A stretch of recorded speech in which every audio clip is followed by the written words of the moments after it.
So to our distinguished guests, ladies and gentlemen, allow me to mention also a couple of our friends here.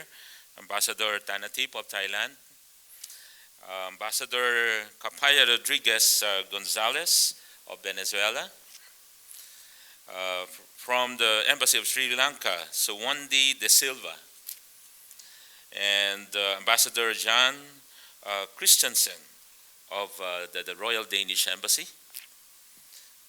our good friend Ambassador Cockley Peng, okay, there you go, from Singapore, and our partner, Mr. Nicholas Thomas from the British Council. Councillor Walter Van Hattum of the EU, in regards to Ambassador Jessen. Okay. Of course, one of our partners, and I guess the main contributor to today's session and this Creative Cities Forum and exhibition, Mr. John Hawkins, straight from London, I believe, and just here for this forum. About a big hand for all our special guests.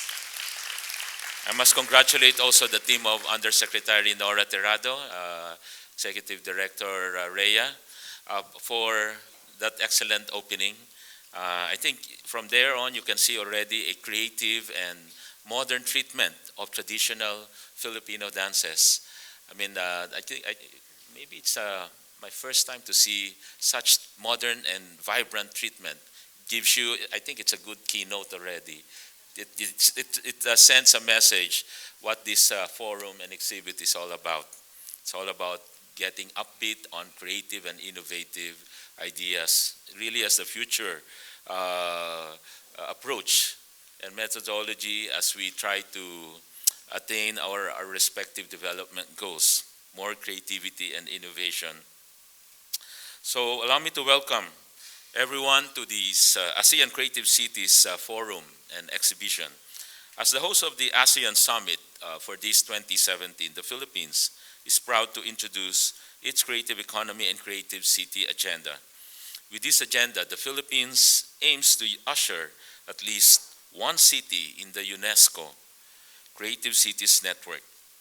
The Philippine government, through the Department of Trade and Industry, is also anticipating bullish opportunities that the creative economy can offer, not only for the Philippines, but for the whole ASEAN community. Let me take this opportunity to thank the British Council for its efforts in working with and supporting creative cities and hubs around the world through its programs. The British Council is currently collaborating with the Philippines through the Design Center of the Philippines and the ASEAN's creative cities to further stimulate and mobilize the Philippines' local creative economy. ASEAN has expressed interest in working with the British Council to do a mapping of creative hubs in the ASEAN region. This would enable hubs in the UK and the Southeast Asia to connect better and learn from each other. With this in mind, the British Council is expanding its hubs program to additional countries in Southeast Asia, including Malaysia, Thailand, Indonesia, where research can be done on creative hubs in cities. The Philippines and its neighbors in the ASEAN region share a creative common strand stemming from each country's rich cultural heritage and arts. This creativity is now part of the evolving mindset that seeks to involve itself in modern societal concerns. 4 cities in the Southeast Asia region can help us illustrate this. Phuket in Thailand takes pride in its sector of gastronomy, which provides significant economic contributions to the country, even as it commits to preserving and promoting its traditional culinary culture. Indonesia's batik city of Pekalongan integrates its batik culture in its educational system and city's economy and its development plans, illustrating how culture-based development can create income-generating activities for its communities. Bandung, another city in Indonesia, stimulates its urban development by harnessing its young, energized demographic towards innovation and entrepreneurship. With design at the core of its economic activities, Bandung envisions more creative hubs for its entrepreneurs. Singapore, a city known for its urban design, continues to push for design as a driver for the city's economic and social sustainable growth. These range from infrastructure, education, and healthcare, among others. Of course, everyone who goes to Singapore would see all these unique and innovative designed buildings and parks and innovative structures around, in and around the city. These four cities are recognized by the UNESCO as creative cities for gastronomy, crafts and folk art, and design, respectively. These four UNESCO creative cities in Southeast Asia, along with other numerous creative cities in the network, point at the creative fields that are getting recognized for their potential to drive economic growth and inclusive sustainable development. From cultural value, arts and creativity are beginning to be perceived with economic value. This is how you define a creative economy. The foundation of a creative economy are creative clusters, hubs, cities, designated spaces where creative talents and assets are provided conducive environment for growth. This means infrastructure, local governance, fiscal policies, legal frameworks, and public and private partnerships are present to ensure that creative capital is activated for dynamic livelihood through the generation of ideas. More and more cities are taking on the formation of creative clusters and hubs to enable urban regeneration and development in their local environments. These creative spaces greatly influence the market value of a location through the stimulation of creative entrepreneurship and cultural tourism, and further driven by cross-collaborative technology. What is very much evident is that these creative clusters, hubs, and spaces impact greatly on a city's social and economic development. I guess I can also cite, in addition, all these innovative and design-oriented furnitures, garments that we in the Philippines, for example, are putting emphasis on as our main differentiator every time we try to push for our products abroad. This is our new sets of exportable products, because you can't compete really on the regular and run-of-the-mill type of garments and furnitures. So we've listed garments, furnitures, but they have to be design-oriented, creative treatment.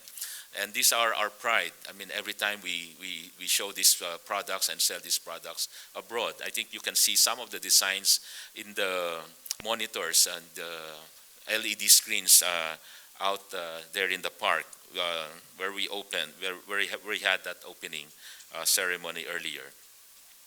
We can find the richness in diversity. The ASEAN region has its own creative strength in place, founded on the rich creative capital of its people. The goal now is to channel these creative assets into innovation, employment, and trade opportunities, even while mobilizing them to drive the economies of the Southeast Asian region. We aspire to have more ASEAN cities join the UNESCO Creative Cities Network, even as we support an ASEAN integration that nurtures a region-wide network of creative economies and cities, unhindered by borders and boundaries. This means cultivating opportunities for free-flowing collaboration, exchange, and trade among ASEAN member states and beyond, that is intended for the development of a unique and creative ASEAN. The ASEAN Creative Cities is an opportune time. This forum is an opportune time to learn more about creative economies and cities and its impact on the region's sustainable economic development. We look forward to the next 2 days of the forum, where a total of 28 speakers and panelists from 5 ASEAN countries and the UK will be gathered. We are also very fortunate to have with us Professor John Hawkins, a renowned expert on the creative economy and best-selling author of the book with the same title. Professor Hawkins is set to discuss how bright creative ideas can be turned into money. Likewise, the forum will be providing open space discussions on creative hubs to be facilitated by the British Council tomorrow. It will be a one-on-one session with creative clusters and hubs with research findings forming a part of the discussions. We understand most of you here represent creative clusters, hubs, and local government units. This is not surprising. For us to reap the benefits of a successful creative economy, a united effort from LGUs, the local government units, and the grassroots is needed to bring in a different kind of government-to-government partnership and collaboration. And I must emphasize that involving the LGUs, the grassroots, really makes the kind of growth that we want to have, an inclusive growth, a growth that can really lead to prosperity for all. We envision the establishment of vibrant, inclusive, and sustainable creative ecosystem in the coming future. These ecosystems will gather communities, businesses, educational institutions, research units, training centers, and government and private sectors, while also enabling them to be active contributors to the ecosystem. Together, we can advocate for the formation of hubs and clusters of creativity, where business and investment opportunities are welcome to contribute in driving our economies. To conclude, on behalf of the Philippine government, we welcome everyone and we look forward to working with each of you during the 2 days of this forum on the Creative Philippines and Creative ASEAN agenda. Thank you and mabuhay po kayong lahat. Magandang umaga po sa inyong lahat.